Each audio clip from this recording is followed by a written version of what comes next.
and welcome back to round 3 of the February 2020 Adelaide Eternal Highlander Challenge. I'm Drew Carter, and with me is Beckett Wolfe. G'day, guys. Round 3 here, we've got James Arthur again, just powering through the feature match area. We can't take him off, can we? Well, he keeps winning. Exactly right. Who will stop him? Against RJ Hill, maybe RJ will stop him. RJ, a great stalwart of the Highlander community as well.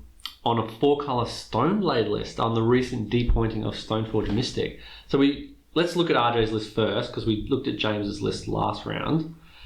So what I'm seeing at a glance is it's mono green. So it's got blue, black. Does it have red? Yes, in Ankrath's Rampage, and white. Colligan's Commandeer as well. Yeah, and white. So it's kind of like Kess Pile, but it's got white because, well, Stoneforge Mystic just got depointed. Why not jam Batterskull, Sword of Feast of Famine, and Sword of Fire and Ice, and see if your opponent can handle it? Is he playing the 1 mana Steel Shaper's Gift as well? I can't see it there. No. Maybe the tempo's too bad. You think that's worth it? If you're playing 3 equipments. Maybe if you got 3 equipments, you just draw them anyway. You don't need to tutor. Well, anyway, he's got a decent amount of pressure on his mana with Cryptic Command as well as Dig Through Time, and then other like pip spells like Ankrath, like you said, and Drown and Lock him, even True Now on 3.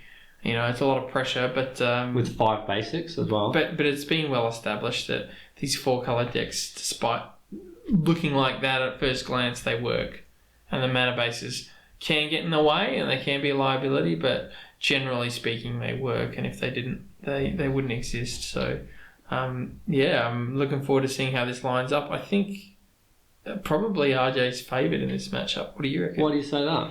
Well, I think control / mid-range is, it's one curve above what James is doing.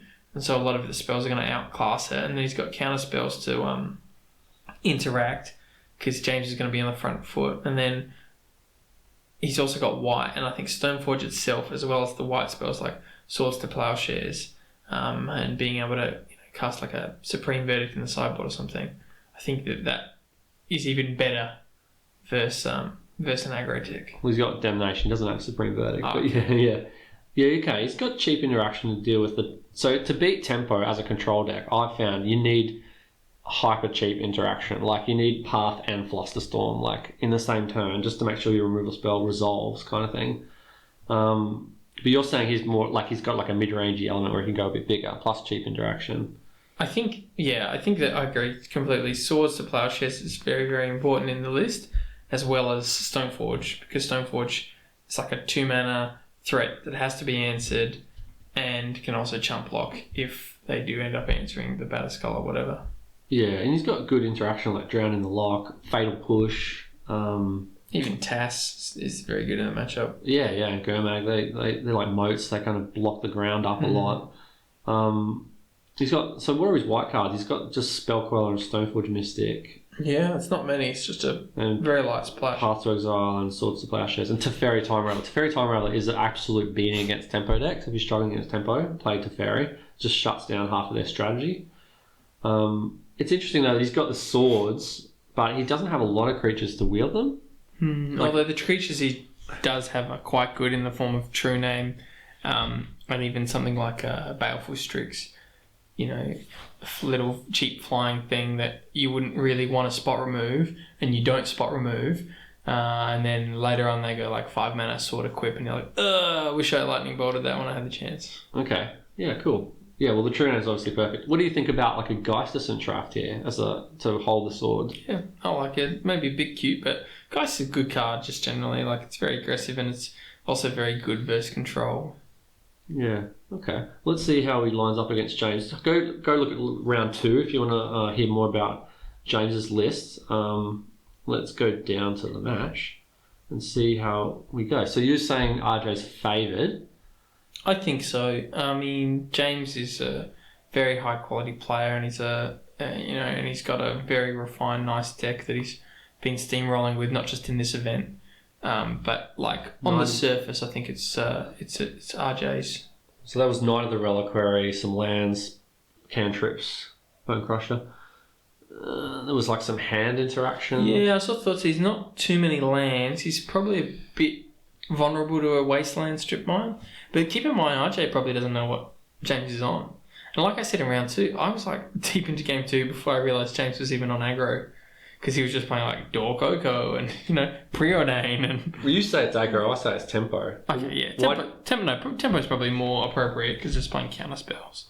But yeah, it was. I think it was more aggro when he had 10 1-drops, and now he's got maybe only 4 beating 1-drops. I don't think you can call yourself a mid-range deck if you're playing Wild and a Cuddle though. No, you're right. That's his Goblin Guide. Yeah. In his tempo list. There's James's hand. He's got. And see, looking at this hand, you see days, right? But beyond days, looks like a Glorybringer's quite aggressive, but it's also 5-drop, and then none of the reliquaries definitely not tempo. It's in fact very, very. It's the complete opposite of tempo. Yeah. Because it's something that can be really, really big in certain circumstances if you work for it, and in the late game only, and generally it doesn't attack or apply pressure. Yeah. For James, it's often just keyword big like Tarmogoyf, but it costs 3 mana, mind you. It does, yeah. It comes down as a 5/5, and it can get his waste strip, which is good if he's got his Ren 6 out. It's very much, I understand why he's playing it, although I don't personally like playing with the card, but it's a powerful card. But I wouldn't look at it and be like, oh, this is aggro. Yeah. Or this tempo. This is, you wouldn't think this is you wouldn't think this is a very aggressive deck, but it is a very aggressive deck. Yeah. But to its credit, to James's credit, he can play the longer game as well. Yeah, I've been surprised. But I think that's why tempo's so favoured right now. We're so well positioned. I've said it before, this is what I think Rug Life is powerful at. It's an aggro deck, but I find myself, if I'm playing, trying to win the card advantage battle, I find myself still losing it every now and then. Still losing to, getting 2 for 1. Yeah. And if I try to deal, I try to be less card advantage centric, and I try to just conserve my life total, I lose the card advantage. And then when I try to deal with the card advantage, I lose to the life total. Yeah. And you can't win, and that's why Rug Life's so powerful right now. So Pointings should be able to get Rug Life to a point where he can't win both battles. And at the moment, he shouldn't be able to win the value battle, but I don't know. Time will tell. It does, yeah. You think even with Oko at 1 it does? I don't know. Yeah, it was winning before Oko. I think Time Walker's really put a dent in it. Okay. I think that's probably a decent pointing. Time Walk going up to 4, now it's got to choose. Because like you've said, I think you've said you prefer A-Call over Time Walk. And a lot of other people do as well. I actually think Time Walk's better in the deck, but, I'm not too passionate about it either way. But I think now that Time Walk's up to 4, it makes the Mystical Sanctuary worse, and it's just less ability to get these free wins out of nowhere, going like Time Walk, Price and Progress. I won a game, I don't know. Alright, so James had a great ponder where he found the 1-drop threat in Hex Drinker, Premium. Then, RJ responded with Deathrite Shaman, and probably to James's surprise, when he offered up the trade with the Hex Drinker for Deathrite, RJ took it. And that's reasonable because, Hex Drinker can get out of hand when you make it a 4/4 and so on. But James, he probably wanted to attack RJ's mana a bit to keep him on the back foot, so he was happy to get rid of the Deathrite. Well, I like the trade from RJ. He probably saw the days and identified that James, because even Hex Drinker is another classic example, like Bone Crusher, where it's an aggressive card, but you played in mid-range, you played in control. I'd play it in Green Eldrazi. Yeah, exactly. It's a ramp card. Exactly. So he's identified that I need to conserve my life total, first of all. Also, maybe he's identified I don't need the mana, I've got lots of cards in hand. So James has asked the question, and now he's given RJ a choice. Well, if I've got not many cards in hand, I can just take 2. Not many lands in hand, I can just take 2. Yeah. And if I've got plenty of lands, I can offer the trade. So, I'm not saying it's a misplay, but there's a slight little increment, a tiny increment of advantage that goes to RJ when James chooses to swing there, because RJ now gets a choice about, every time he gets to make a choice, he increases his chance of performing, and he gets to make a choice about how his hand's lining up in the matchup. And you can see, James was probably happy to go down on the threat because he had another really good threat in Neither Reliquary, but then the Balfour Strix that's just come down has said, your solo threat now is bad. Yeah, that's right. So there's another reason. Although I noticed RJ didn't hit his 4th land drop, So the Shaman would have been pretty relevant. I mean, RJ's playing control. He wants to hit, 4, 5, maybe not 6, but he'd be very comfortable having 6 lands out. Yeah, but I'm scared of like James untapping with the Hex Drinker and just having a 4/4 and a big Knight of the Reliquary. Like, I think I would have traded as well. Well, the other thing is Knight of the Reliquary finds Wasteland here. And so, then you're really so down. James is probably asking to... I mean, he hasn't searched it, but James is probably saying, hey, if you trade with Shaman, I get to search Wasteland and waste you. Surprised he hasn't done it, actually. Well, he must want to fix colours. I'm sensing a Palace Jailer. Oh, Glorybringer. How does that happen? Oh, yeah, because he's floated one and then sacked the one that the Knight floated. Oh, so the Knight of the Reliquary can generate a mana. Yeah. Okay, that's cool. I haven't thought about that. Can generate 2 if you get a Guy's Cradle or something like that as well. You know a card that... and he scooped it up just in the face of the... Well, he's on 13 and he's facing down 2 big threats. He was on 3 lands and a few cards, so maybe those cards were lined up very poorly. And he's just scooped it up to the 2 threats. I would have stayed in it just to see my next draw. Well, maybe he forgot because the Glorybringer is it, so it doesn't untap. So maybe he did the maths and thought, because I agree, if Glorybringer untaps it, I think you lose, because whatever, Knight's massive, Glorybringer's massive. But I think maybe he might have missed it, unless James said something like, I've just got Wasteland on my deck. No, James doesn't do that. Maybe RJ just assumed, I'm getting Wasteland next turn. Yeah, and he probably thought his only out's like Toxic Deluge or something, and he didn't have enough life to do it, or... Anyway, has a scoop. So RJ's sideboard, what could he bring in here? Blue Elemental Blast, that's relevant. Really, really high on Submerge. Oh, yeah. Really high on Submerge. Deluge would come in, Submerge would come in. Damnation?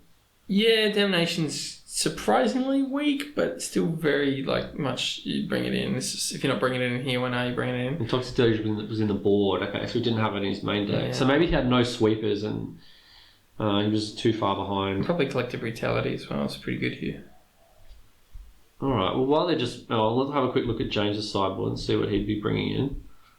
He didn't see any Stone Blade action in that game, so he wouldn't know what's up. He might not even know what he's... I mean, he saw Deathright Shaman. Kess doesn't traditionally play Deathright Shaman. So he's seen Deathright Shaman and Baleful Strix, and that's about it. Yeah, and so he might think he's on a 4-colour... You just sort of deck, right?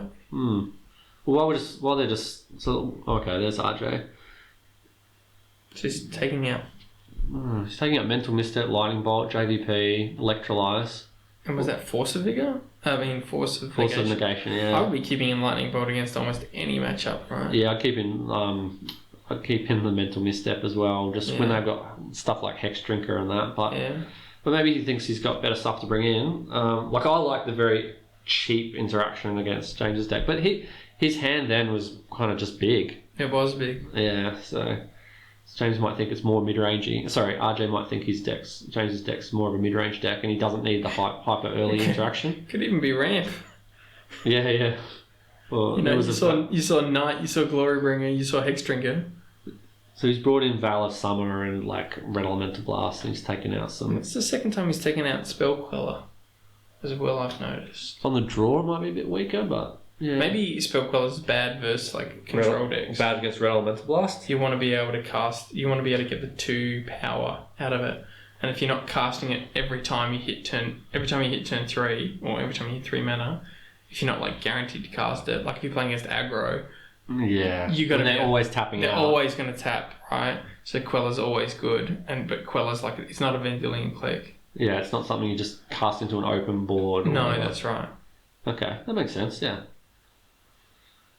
So that's interesting, the Spell Queller, because I would think the flash on Spell Queller was really good against a control deck, but yeah, it's only good when they're tapping out every turn. That's a good thought. Especially when the threats you want to hit are Kess, Gurmag, Tass, and it hits Kess, doesn't it? But it doesn't hit Gurmag, Tass. No.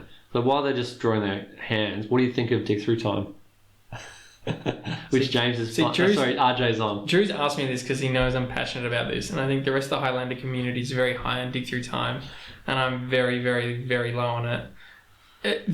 Do you put good cards in your deck, Drew? I try to. People would say that I don't. So why, if you put good cards in your deck, why would you not just play Treasure Cruise and then you get 3 good cards or a land and 2 good cards? Why would you play Dig Through Time in a control deck? Like, I get it in a combo deck. Alright, so we've got turn 1 Inquisition. I wasn't finished ranting. No, I'm sorry. Should I pause it? We'll continue the rant at the end of the game. Red and 6 is pretty... He started in Titania, isn't it? Yeah. Yeah, I like that. So maybe he thinks, if I'm forced to go into the long game through all this meaningful interaction in the early game, I'll just cast Titania. Also, yeah, maybe RJ scooped because he just didn't want to show white. Yeah, although that's putting a high value on the surprise factor. 3 lands, Ren 6, 2 5-drops, and a Red Elemental Blast. Taking that Red Elemental Blast is reasonable. Well, you do it if you've got blue in your hand, but it means you need to have an answer for a Ren. Absolutely, you better have a counterspell. Yeah. Isn't that so strong that Ren's this, like, must-answer 2-drop, you know? Oh, it is. Like, compare it to, like, Young Pyromancer, which is considered a quality card, playable in Highlander, but, like, you don't have to answer it, you know, immediately, but it feels like if they Ren for, like, 3 turns, you've lost. Oh, if they Ren turn 2 on the play, I feel like I've lost straight away. Yep. Because it's so hard to answer. I don't feel like quite that bad, but I certainly feel... If only in a creature light deck, it feels like you've lost because you can't pressure it easily. And you're getting a lot of value out of it. Crucible of Worlds is a very strong card in terms of getting value, and Ren 6 just does that and more. So there's the... Okay, he had the blue Elemental Blast. So anyway, Dig Through Time, right? Yeah. It just... I mean, they were Dig and Cruise were printed at the same time, and it was beautiful because they were exactly equal power level, and Dig is good in combo, and Cruise is good in whatever mid-range / control. That's your thesis. Well, why would I Dig Through Time? First of all, it's blue, which is a lot of pressure. Why would I Dig Through Time to find, like, Terminate Dreadbore? It's an instant. You can easier to resolve it. Because blue, I don't think it's easier. Yeah. I don't know. I want to be able to cast... I don't want to do it end of turn like a Fact or Fiction either. I want to do the Treasure Cruise, know what I can hit. And what's good about Cruise is it costs 1.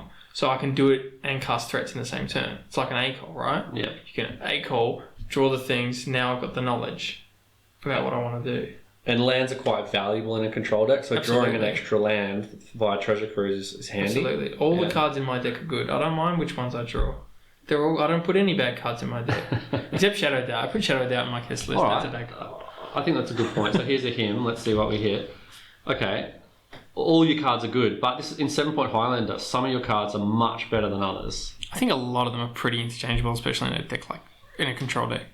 And that's why it's good in combo, right? Because in combo, some cards are like Thassa's Oracle significantly better than, you know, Ponder. But so we hit Land Glorybringer. This could really punish RJ if James has a quality follow-up play like an Oko or something, or a True Name. Did he miss his turn, his third mana as well? He must have, yeah, because he was on the play. So he got away with it. He didn't get punished with a 3-drop. I was going to say, it's pretty decent, like going turn 1 Inquisition into turn 2 counter Ren, and then having a hymn. But no mana. So he's going to... Ooh, that is a quality 3-drop against a control deck. And so they both sort of just skipped a turn. Yeah, Ade doesn't have the immediate interaction. So he's looking for his 3rd land now. Let's hope he hits it. I didn't count how many lands he had. I think he just drew 3 lands. Yeah, I saw a swamp. I assume he's on 22 lands, something like 23 lands, something like that, but I didn't count. He might have got a bit unlucky in this game in terms of lands.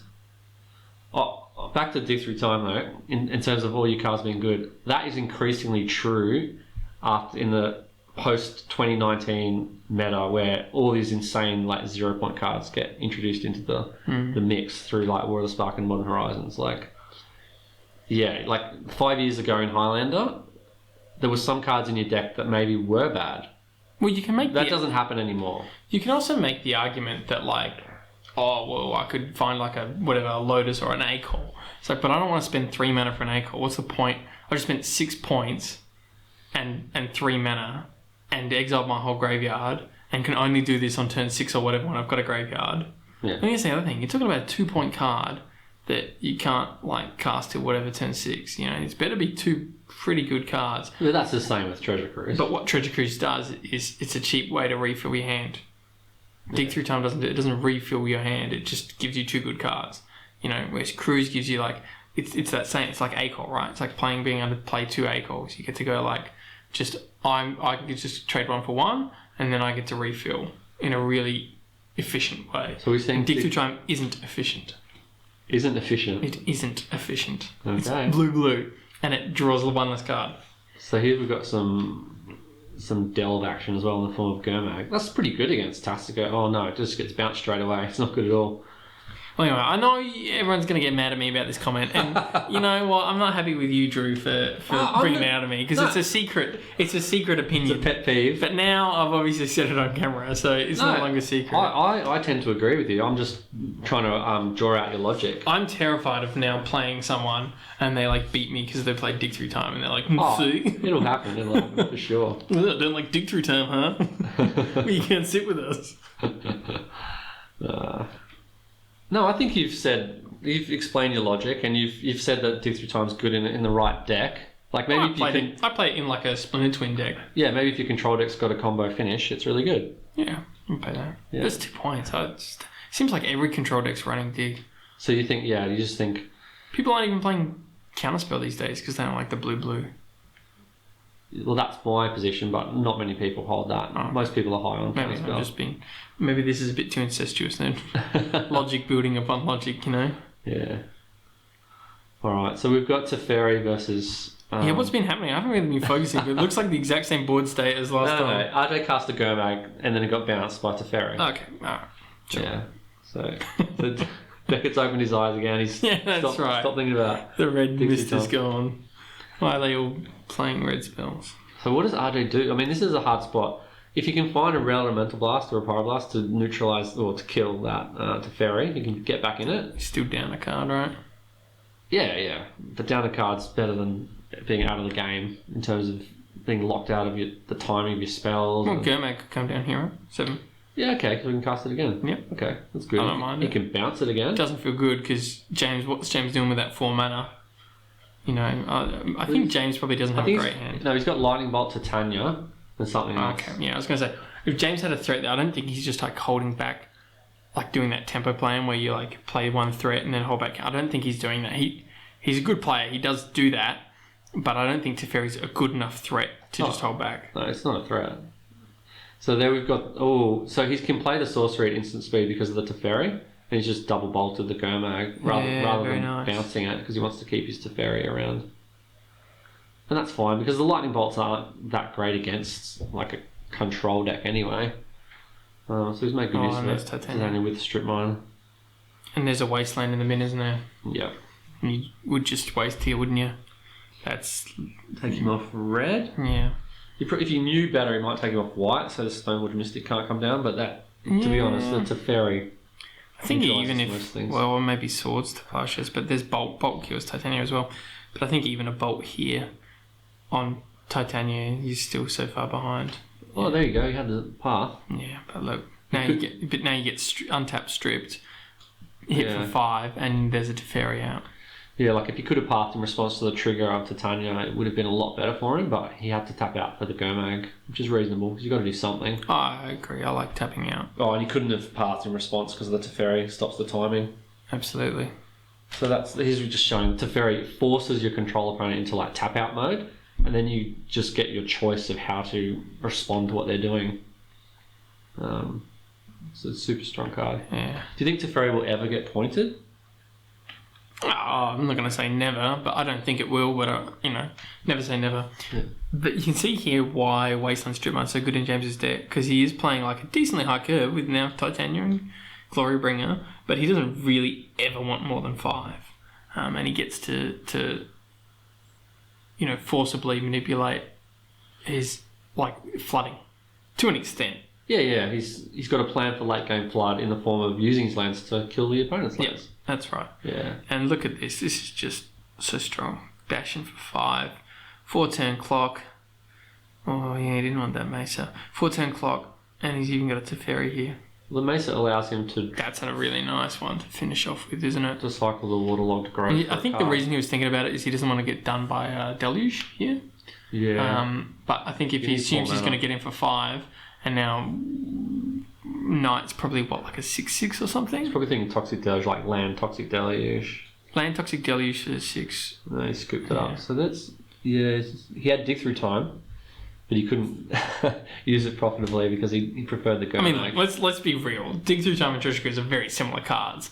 So when I'm talking about hating Dig and loving Cruise, I don't mean to say like it's significantly better. Don't backpedal, mate. Don't backpedal. I just think Cruise is better than Dig generally, and I think that I don't know why people run Dig in Control. In say like a Kess pile list. Yeah. Yeah.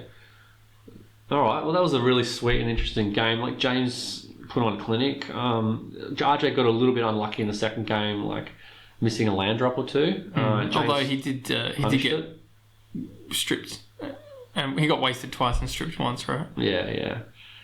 So James again, I think he showed that, like being able to tempo out your opponent, especially with mana disruption, is really powerful, and it didn't go the way you kind of suggested it might go in terms of RJ kind of overpowering or outbigging. RJ, James. I mean, look, we can say RJ got unlucky, but to be honest, he hit that Inquisition, he had that Baleful Strix in game 1, like he had Deathrite Shaman, like he had lands and spells. I mean, he got a little bit like could have done with a few more lands, but you can't ask for a perfect hand every time. It was a playable hand. Yeah, and James just has really good questions. It's like here's a question, here's a question, here's a question. It just doesn't stop.